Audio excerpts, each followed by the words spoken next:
Very good morning to all of you. Myself Manoj Kumar Sharma. You are most welcome in this online video of Plus One Accountancy.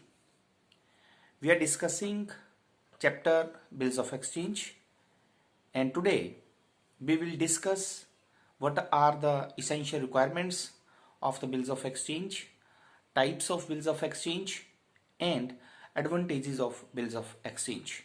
आज के इस video के बाद आप ये जान पाएंगे कि विनिमय पत्र कितनी तरह के होते हैं, विनिमय पत्र के क्या क्या लाभ हैं और विनिमय पत्र को लिखने के लिए जो है वो कौन कौन सी रिक्वायरमेंट्स होती हैं।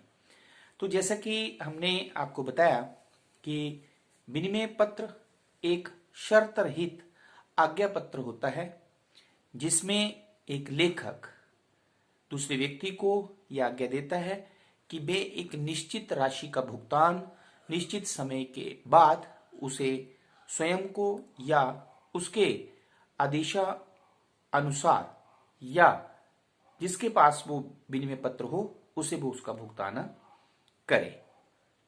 आज हम डिस्कस करेंगे कि बिल्स ऑफ एक्सचेंज जब लिखा जाता है तो उसके लिए क्या क्या इसेंशियल रिक्वायरमेंट्स होती हैं। हम एक छोटा सा साथ में एग्जांपल्स भी लेते हैं।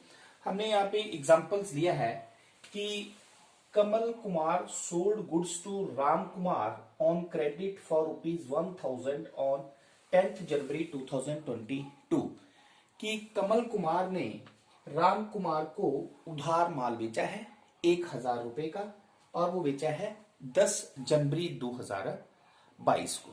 तो जब बिल्स ऑफ एक्सचेंज लिखा जाएगा तो सबसे पहली बात तो ये कि बिल्स ऑफ एक्सचेंज में एक ड्रॉर होता है जो बिल को लिखता है या जो गुड्स को बेचता है या जिसे पैसे लेने होते हैं उसे हम मेकर कहते हैं जो बिल को लिखता है। ठीक है, तो इस एग्जांपल में आप देख सकते हैं कि कमल कुमार जो है वो ड्रॉर है। ठीक है, और बिल जो है वो जिस पर लिखा जाता है या जिसको गुड्स बेची जाती हैं या जिसने पैसे देने होते हैं उसको हम बोलते हैं ड्रॉई। ठीक है, अब जब कमल कुमार इस बिल को लिखेगा तो इसको कैसे लिखेगा? 3 months after day pay to us or order the sum of ₹1000 only for the value received। इस बिल को कमल कुमार ने लिखा, ठीक है, ड्रॉर ने लिखा, ड्रॉई के लिए लिखा, मिस्टर राम कुमार के लिए लिखा और मिस्टर राम कुमार ने इस पे साइन करके जो है वो एक्सेप्टेंस दे दी और किस डेट को लिखा? 10 जनवरी 2022 को लिखा, ये अमाउंट लिखा गया। ठीक है, और स्टैंप भी इस पे लगी हुई है। ये तो एक फॉर्मेट है बिल्स ऑफ एक्सचेंज का। अब हम 1 by 1 जो है वो जब हम बिल्स ऑफ एक्सचेंज लिखते हैं तो उसके लिए जो है वो एसेंशियल रिक्वायरमेंट्स क्या रहती है। नंबर 1 इज द डेट, दिनांक। तो बिल्स ऑफ एक्सचेंज या विनिमय पत्र पर दिनांक लिखना बहुत जरूरी होता है। क्यों? क्योंकि इसी डेट के बाद जो है वो अवधि कैलकुलेट की जाती है जिसके बाद बिल का भुगतान प्राप्त होना होता है। Basically this is the date when the bill is written. ये वो तिथि होती है जब बिल लिखा जाता है। तो आप देख सकते हैं इस एग्जांपल में डेट का मतलब है 10 जनवरी 2022। Clear? Second is we have tenure, the term of the bill, या बिल की अवधि। बिल की अवधि वह अवधि होती है जितने समय के लिए जो है वो गुड्स जो है वो उधार बेची गई हैं। तो इस एग्जांपल में आप देख सकते हैं the term of the bill is 3 months। Term of the bill is 3 months कि मिस्टर कमल कुमार ने राम कुमार को 3 months के लिए जो है वो उधार माल बेचा है। 3 months के बाद जो है वो कमल कुमार को राम कुमार से जो है वो बिल का भुगतान प्राप्त होगा।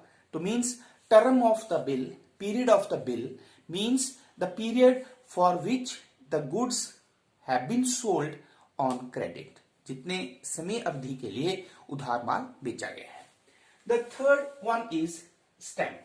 तो this is the stamp and it is also known as revenue stamp बोलते हैं इसको हम, ठीक है। ये जो स्टैंप होती है ये जितने रुपए, जितनी राशि का जो है वो गुड्स बेची गई हैं या खरीदी गई हैं उस राशि के हिसाब से ये स्टैंप लगाई जाती है। बिना स्टैंप के जो है वो बिल्स ऑफ एक्सचेंज जो है वो वैध नहीं होता, वैलिड नहीं होता है। The next one is amount. जब भी बिल्स ऑफ एक्सचेंज लिखा जाता है, विनिमय पत्र लिखा जाता है, उस पे राशि जो है वो जरूर लिखी जाती है कि वो बिल कितने राशि के लिए लिखा जा रहा है। और ये राशि words and figures in both, words और फिगर्स दोनों में होनी चाहिए। जैसे कि आप एग्जांपल में लिख सकते हैं, देख सकते हैं 1000 फिगर में भी लिखा है और यहां पे 1000 जो है वो वर्ड्स में भी लिखा हुआ है। The next one is we have consideration, प्रतिफल। ये बहुत ही इंपॉर्टेंट चीज है। आपने देखा कि बिल में एक वर्ड लिखा गया है द वैल्यू रिसीव्ड, प्रतिफल। प्रतिफल का मतलब क्या होता है कि जिस राशि के लिए हम इस बिल को लिख रहे हैं उसका प्रतिफल हम पहले प्राप्त कर चुके हैं। कहने का तात्पर्य यह है कि मिस्टर कमल ने मिस्टर राम कुमार को 1000 की गुड्स जो है वो पहले बेच दी हुई है, ठीक है। मतलब इसका प्रतिफल जो है वो मिस्टर राम कुमार को पहले ही प्राप्त हो चुका है, तभी हम ये वर्ड लिखते हैं for value received. The next one is acceptance, स्वीकृति। जब भी विनिमय पत्र लिखा जाता है तो जो मेकर होता है, ड्रॉर जो होता है, जो लेखक होता है, वो इस बिल को, जिस पर बिल लिखा जाता है, एक्सेप्टर जिसे हम बोलते हैं, ठीक है, उसकी उस पे सहमति होनी बहुत जरूरी है। और सहमति होने का मतलब क्या होता है? सिग्नेचर करना। मतलब ही अब ये राम कुमार ने यहाँ पे साइन करके एक्सेप्टेड लिखा है, इसका मतलब क्या हुआ कि mister Ram Kumar is ready, वो सहमत है कि वो 3 महीने के बाद इस बिल का 1000 रुपया जो है उसका भुगतान करेगा। दैट मीन्स एक्सेप्टेंस वो बहुत जरूरी होती है। The next one is parties to the bills. विनिमय पत्र की 2 पार्टीज होती हैं, एक बिल को लिखने वाला ड्रॉ जिसे मेकर कहते हैं और दूसरा होता है स्वीकर्ता जो बिल को स्वीकार करता है। तो इन दोनों के जो नेम है जो बिल पे लिखे होने चाहिए। आप इस एग्जांपल में देख सकते हैं कि मिस्टर कमल कुमार जिसने बिल लिखा है और मिस्टर राम कुमार जिस पर बिल लिखा गया है, दोनों के नाम यहाँ पे लिखे हुए हैं। Next one is signature. तो दोनों पार्टीज के सिग्नेचर जो है वो इस बिल पे होने चाहिए और साथ में एक्सेप्टर जो होता है उसके सिग्नेचर भी बिल्स ऑफ एक्सचेंज पे होने चाहिए। The next one is days of grace, अनुग्रह दिवस। This is very important concept. जब बिल का भुगतान करना होता है, जैसे कि आप देख सकते हैं इस एग्जांपल में कि मिस्टर कमल कुमार ने राम कुमार को 3 मंथ्स के लिए ये गुड्स उधार दी गई है। इसका मतलब इस बिल का भुगतान जो होगा वो कब होगा? 3 मंथ्स के बाद। अगर आप 3 मंथ्स काउंट करें तो 10 जनवरी है, तो 10 जनवरी के बाद 1 महीना हो गया, 10 फरवरी, 10 मार्च, 10 अप्रैल। 10 अप्रैल, इसका मतलब इस बिल के हिसाब से हम देखें तो 10 अप्रैल 2022 को जो है इस बिल का भुगतान होगा। लेकिन जब हम बिल का भुगतान तिथि या इसको आप डेट ऑफ मैच्योरिटी या भुगतान की तिथि कैलकुलेट करेंगे तो इन डेज में 3 डेज, कितने दिन? 3 दिन हम और ऐड कर देते हैं। कितने दिन और ऐड कर देते हैं? 3 डेज हम और ऐड कर देते हैं डेट ऑफ मैच्योरिटी या भुगतान की तिथि कैलकुलेट करने के लिए। अब ये जो 3 डेज हम ऐड करते हैं इसी को जो है वो डेज ऑफ ग्रेस कहते हैं। क्या कहते हैं? Days of grace. The last one is date of maturity. तो 3 डेज, 3 दिन जमा करने के बाद जो डेट आती है, जिस तिथि पर बिल के भुगतान की राशि प्राप्त होती है, उसी तिथि को जो है हम डेट ऑफ मैच्योरिटी कहते हैं। इस एग्जांपल में आप देख सकते हैं कि 10 अप्रैल में 3 दिन हम अगर और ऐड कर देते हैं तो 13 अप्रैल जो है वो हमारे पास डेट ऑफ मैच्योरिटी होगी। Clear? So these are the points which are very essential for the bills of exchange. Now we will discuss the types of bills of exchange. We have three types. On the basis of place, we have two types: inlet bills of exchange, foreign bills of exchange. On the basis of time, we have two types. There is demand bills of exchange and time bills of exchange. On the basis of purpose, we have trade bills of exchange and accommodation bills of exchange. Now सबसे पहले हम discuss करेंगे on the basis of place. We have inlet bills of exchange या देशी विनिमय पत्र जिसे हम कहते हैं। तो ये वह विनिमय पत्र होता है जिसमें लेखक और स्वीकर्ता दोनों भारतीय होंगे, दोनों इंडियन होंगे, तो उसे हम क्या कहेंगे? इनलैंड, देशी विनिमय पत्र। ठीक है। सेकंड इज फॉरेन विनिमय पत्र, बिल्स ऑफ एक्सचेंज या विदेशी विनिमय पत्र। ऐसा विनिमय पत्र जिसमें लेखक, बिल को लिखने वाला या स्वीकार करने वाला, दोनों में से कोई भी एक फॉरेन सिटीजन है। ठीक है, तो उसे हम जो है वो विदेशी विनिमय पत्र कहेंगे। Next one is on the basis of time, demand bills of exchange, जिसे दर्शनी विनिमय पत्र भी कहते हैं।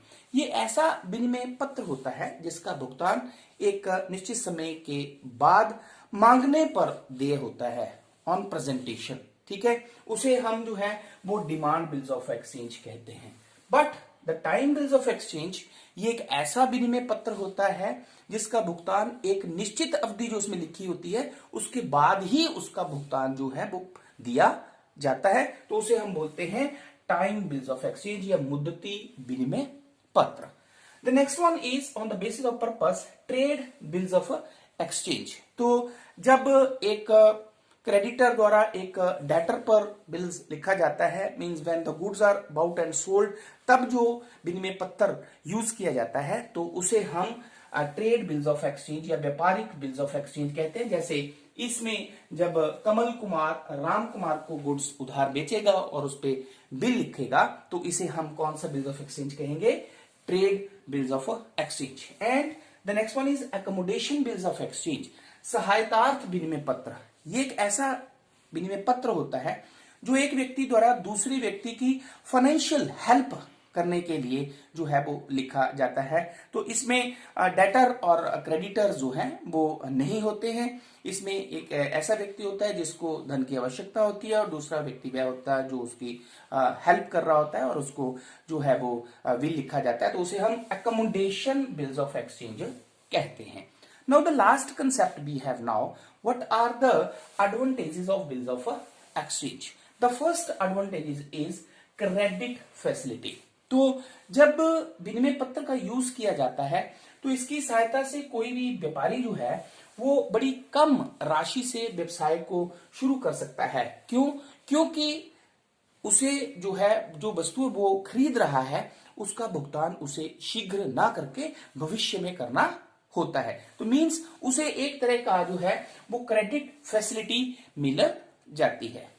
Second one is evidence. क्योंकि हमने ये आपको बताया है कि बिल्स ऑफ एक्सचेंज जो है वो एक रिटन में डॉक्यूमेंट होता है, इसलिए कोई भी जो है वो दो पक्षों के बीच में जब कोई मतभेद हो जाता है, जिसने किसी व्यक्ति को उधार माल बेचा है और वो उस देय तिथि को उसका भुगतान नहीं कर रहा है, तो उन दोनों के बीच में यदि कोई मतभेद हो जाता है तो उसका निपटारा जो है वो इसकी सहायता से किया जा सकता है। क्योंकि ये एक रिटन डॉक्यूमेंट होता है जिसमें लिखा जाता है, जैसे आपने देखा है ये एक रिटन डॉक्यूमेंट है जिसमें लिखा जाता है कि और उसमें एक्सेप्ट किया होता है कि जो व्यक्ति जिसको उधार माल बेचा गया है वो एक निश्चित अवधि के बाद जो है वो निश्चित राशि का भुगतान करेगा। The third one is legal protection. यदि मतभेद इतना बढ़ जाता है कि जिसको उधार माल बेचा गया है वह उस समय पर भुगतान नहीं करता है, तो जिस व्यक्ति ने उधार माल बेचा होता है वह इस बिल्स ऑफ एक्सचेंज के आधार पर उस पर कोर्ट में केस कर सकता है, अभियोग चला सकता है। ठीक है, तो मींस ये बिल्स ऑफ एक्सचेंज जो है वो एक लीगल प्रोटेक्शन का काम भी करता है। The next one is early payment. तो इस बिल्स ऑफ एक्सचेंज की सहायता से, विनिमय पत्र की सहायता से जो क्रेडिटर होता है जिसने पैसे लेने होते हैं, यदि वो इस अवधि का वेट भी नहीं कर सकता है, जैसे इसमें 3 महीने के बाद उसको पैसे मिलेंगे, अगर इस अवधि का भी वो वेट नहीं कर सकता है तो इससे पहले वो इसे जो है वो बैंक में एनकैश करवा सकता है डिस्काउंट पर, तो उससे पहले भी वो पैसे ले सकता है। मींस बिल्स ऑफ एक्सचेंज की सहायता से जो है वो बैंक से इसे डिस्काउंट करवाकर या भुनाकर जो है वो रोकड़ में परिवर्तित किया जा सकता है।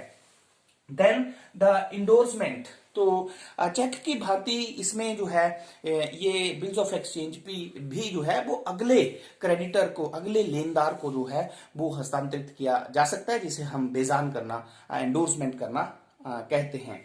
And the last one is financial help, तो सहायतार्थ विनिमय पत्र, जैसे हमने आपको बताया जो एकोमोडेशन बिल्स ऑफ एक्सचेंज होता है, इसकी सहायता से किसी ऐसे व्यक्ति को जिसको पैसे की जरूरत होती है तो दूसरा व्यक्ति उसकी फाइनेंशियल हेल्प भी कर सकता है। तो इस तरह से means accommodation bills of exchange से एक व्यक्ति दूसरे व्यक्ति की हेल्प भी कर सकता है।